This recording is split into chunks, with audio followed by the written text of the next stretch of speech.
Hello friends, I am Neetu Nigam. Welcome to my channel Success with Nigam Institute. आज हम सामाजिक समूह के बारे में जानेंगे। समूह मनुष्य के जीवन में एक अत्यंत ही महत्वपूर्ण वास्तविकता है। यह जन्म से लेकर मृत्यु पर्यंत तक न केवल विभिन्न प्रकार के समूहों में रहता है, बल्कि निरंतर नए समूहों का निर्माण भी करता है। समूह के माध्यम से ही व्यक्ति अपनी विभिन्न प्रकार की आवश्यकताओं की पूर्ति करता है।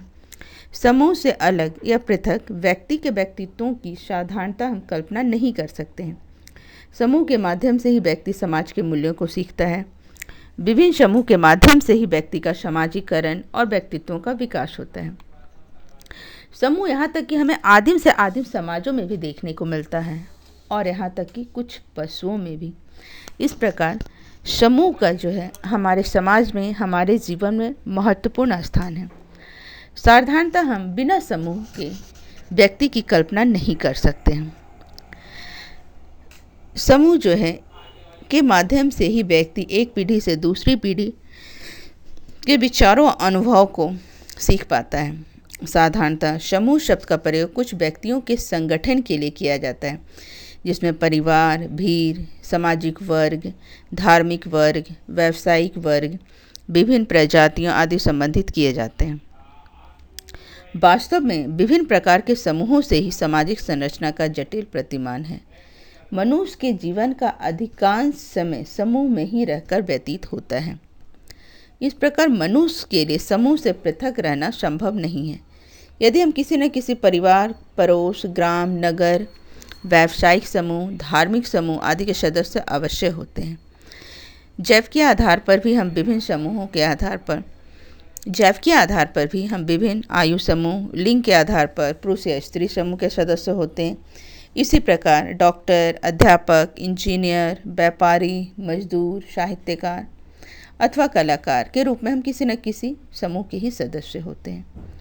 स्पष्ट है कि प्रत्येक समाज में अनगिनत समूह पाए जाते हैं। हाँ, इतना अवश्य कहा जा सकता है कि सभ्यता की दृष्टि से जैसे जैसे समाज का विकास होता गया, वैसे वैसे समूहों की संख्या भी बढ़ती जाती है।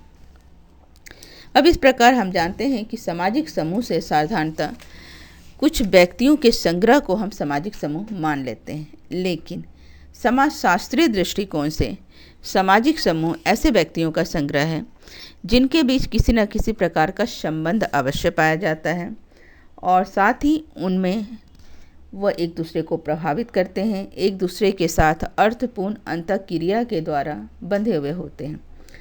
तभी वैसे समूह को हम सामाजिक समूह कहते हैं। किसी रेलवे स्टेशन पर इकट्ठे भीड़ को हम सामाजिक समूह नहीं कह सकते हैं, क्योंकि उनके बीच कोई उद्देश्य नहीं है। ठीक है। उसी प्रकार अन्य उदाहरण से भी हम समझ सकते हैं कि सामाजिक समूह के लिए सिर्फ लोगों का इकट्ठा होना काफ़ी नहीं है, बल्कि उनके बीच एक सामान्य उद्देश्य, सामान्य हित और अंतःक्रिया का होना भी आवश्यक है।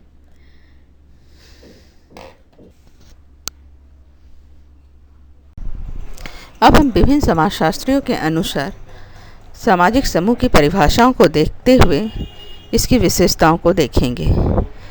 सबसे पहले हम देखते हैं बोगार्डस ने क्या कहा है। बोगार्डस के अनुसार एक सामाजिक समूह दो या दो से अधिक व्यक्तियों की एक ऐसी संस्था को कहते हैं जिनका ध्यान कुछ सामान्य उद्देश्यों पर हो और वह एक दूसरे को प्रेरणा दे, जिनमें भक्ति हो और सामान्य क्रिया में सम्मिलित हो। इस परिभाषाओं से देखिए हमें यह स्पष्ट होता है कि सामाजिक समूह में दो या दो से अधिक व्यक्ति का होना अनिवार्य है और उनके बीच कुछ सामान्य उद्देश्य या सामान्य क्रिया होती रहनी चाहिए। दूसरा, सैंडरसन समूह दो या दो से अधिक उन व्यक्तियों का संग्रह है जिनके मध्य मनोवैज्ञानिक अंतःक्रिया का निश्चित प्रतिमान पाया जाता है। वह अपने एक विशिष्ट सामूहिक व्यवहार के कारण अपने सदस्यों तथा सामान्य रूप से दूसरों के द्वारा भी एक वास्तविक वस्तु माने जाते हैं। निक समाजशास्त्री आगवन एवं निमकॉफ के अनुसार जब दो या दो से अधिक व्यक्ति मिलते हैं और एक दूसरे पर प्रभाव डालते हैं या प्रभावित करते हैं तो एक समूह का निर्माण होता है। मैकाइवर एवं पेज के अनुसार मैकाइवर एवं पेज ने समूह को संबंधों की व्यवस्था माना है। इन समाजशास्त्रियों की परिभाषा को हमें ध्यान में रखना है, ताकि कोई भी कॉम्पिटिटिव एग्जाम में कई बार समाजशास्त्रियों की परिभाषा भी पूछ ली जाती है। नेक्स्ट, गिटलर के अनुसार समूह के लिए समय और स्थान को महत्वपूर्ण माना है। कई बार इस प्रकार के क्वेश्चन पूछे जाते हैं कि समूह के लिए किस समाजशास्त्री ने समय और स्थान को महत्वपूर्ण माना है। फिर जॉनसन ने समूह के लिए आपसी सहयोग को आवश्यक माना है। इसमें भी एक क्वेश्चन यह बनता है कि किस समाजशास्त्री ने समूह के लिए आपसी सहयोग को आवश्यक माना है। तो इसका आंसर जॉनसन रहता है, तो इसका आंसर जॉनसन हो जाएगा। इस प्रकार अन्य बहुत सारे समाजशास्त्रियों ने सामाजिक समूह को परिभाषित किया है। इतने परिभाषाओं को देखते हुए उपयुक्त परिभाषाओं के आधार पर हम इस निष्कर्ष पर पहुंचते हैं कि जब दो या दो से अधिक व्यक्ति पारस्परिक रूप से एक दूसरे को प्रभावित करते हैं तथा किन्हीं सामान्य हितों के लिए एक दूसरे के साथ अर्थपूर्ण अंतःक्रिया के द्वारा संबंध स्थापित करते हैं, तो एक समूह का निर्माण होता है।